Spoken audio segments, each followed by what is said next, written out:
that game is broken, and people need to know that. Like, there's some serious issues with, like, I had a case where I was opening a door, and there was a guy on the other end of the door, and him walking out somehow, like, he was coming out to investigate a noise as I was pushing the button to open the door, and somehow the door slammed shut and was unable to be opened at that point. That happened to me about 3 times over the course of the game on both, like in different both the PS3, scenarios? yeah, different situations, different wow. doors, different versions of the game, in fact. So you just kind of had to reload.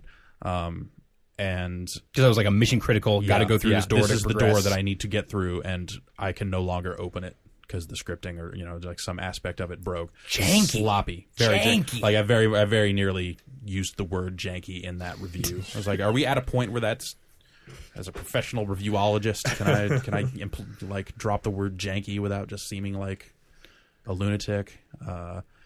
But yeah, it definitely has some very serious issues. But I like a lot of what it does around those issues, and it's really too bad. I just don't know that I can, just from the little bit of the like tutorial level that I played and watching you play a little more during the quick look, I'm like, it's frustrating because you end up like you're not like, I didn't buy gear based on like, this is how I want my Michael Thornton to be. It was, I'm going to equip this gear and buy this stuff and spec myself this way to make the gameplay as little of a hassle as possible. Right. And it is still a hassle.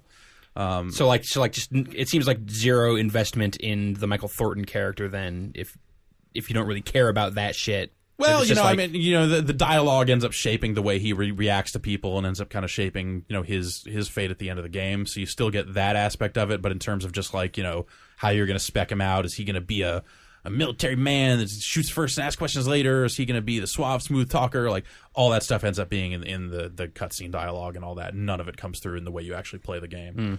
So it feels kind of disconnected that way.